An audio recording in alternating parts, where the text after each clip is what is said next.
Hello everyone, C sharp dot net के इस lecture में हम इंटरफेस डिस्कस करेंगे। तो सबसे पहले ये बता दें what is an interface. An interface is a fully abstract class, that is all the methods inside an interface are abstract by default. There is no need to apply keyword abstract. All methods inside an interface are abstract by default, and interfaces are the base to create new classes. Actually, interfaces are nothing in itself. They contain method with no definition. मतलब all methods inside an interface are by default abstract. Any class that implements or that inherits an interface must override all the methods inside an interface. कोई भी class जो interface को inherit करेगी उसको interface में जितने भी मेथड्स हैं सबको इंप्लीमेंट करना पड़ेगा, मीनिंग कि सबको डेफिनेशन देनी पड़ेगी। यहां पर हमने एक इंटरफेस बनाया है शेप नाम का। हमारे इंटरफेस का नाम है इंटरफेस शेप। इसमें मैंने वॉइड एरिया और वॉइड फिल कलर स्ट्रिंग, मैंने यहाँ पे दो फंक्शन रखे हैं, दोनों की डेफिनेशन नहीं है, आप देख सकते हैं, दोनों सिर्फ डिक्लेयर हैं। ओके, मतलब इंटरफेस में हम सिर्फ मेथड और वेरिएबल्स को डिक्लेयर कर सकते हैं, डिफाइन नहीं करेंगे। अब इसको हमने क्लास शेप सर्किल में इनहेरिट किया है।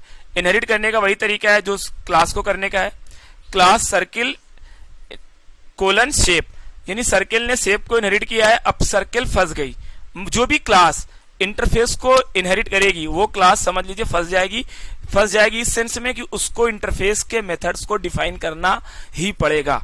यानी अब circle has to define all methods inside shape. देखिए यहां पर सर्किल ने एरिया को भी डिफाइन किया है, ओवरराइड किया है, इंप्लीमेंट किया है और फिल कलर को भी इंप्लीमेंट किया है। एरिया का डेफिनेशन में हमने एक मैसेज दिया है और फिल कलर के डेफिनेशन में भी हमने एक मैसेज ही दिया है। ओके, अभी देखिए आप क्लास रेक्टेंगल ने भी शेप को इनहेरिट किया है और इसने भी शेप के दोनों मेथड एरिया और फिल कलर को ओवरराइड किया है, अपना ओन डेफिनेशन दिया है। मीनिंग जो भी सब क्लास इंटरफेस को एक्सटेंड करेगी, इनहेरिट करेगी, उसको इंटरफेस के सभी मेथड को डिफाइन करना पड़ेगा। अब इंटरफेस की एक खास बात और बता दें, इंटरफेस का आप ऑब्जेक्ट नहीं बना सकते हैं, only reference of interface can be created. जैसे हमने यहां लिखा है शेप एस, तो हम लिख नहीं सकते shape s is equal to new shape, तो शेप एस बराबर न्यू शेप नहीं लिख सकते क्योंकि इंटरफेस का सिर्फ रेफरेंस बनेगा, ऑब्जेक्ट नहीं। अब हमने लिखा circle c is equal to new circle, rectangle r is equal to new rectangle. अब हमने shape s is equal to r लिखा, तो चूंकि बेस क्लास है एस हमारे बेस क्लास टाइप का रेफरेंस है, इसलिए रेक्टेंगल को भी और सर्किल को भी दोनों को होल्ड कर लेगा।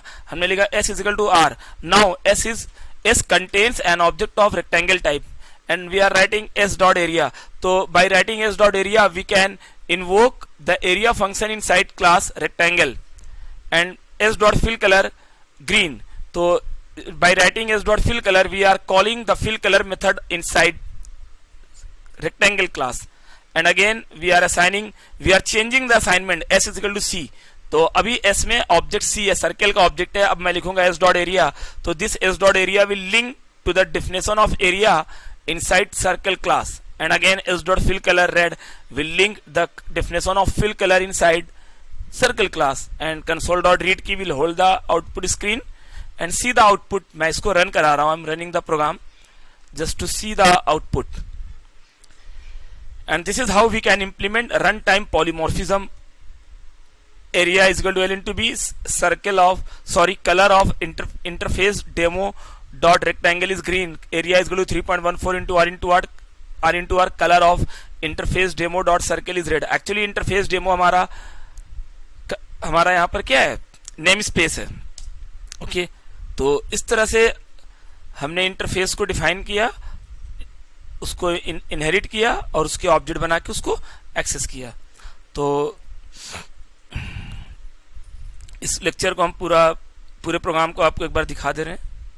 शेप इंटरफेस शेप है आपका, ये सर्किल है जिसने इनहेरिट किया है और ओवरराइड किया दोनों मेथड को, रेक्टेंगल है उसने भी इनहेरिट किया ओवरराइड किया दोनों मेथड को, फिर मेन प्रोग्राम में हमने इसको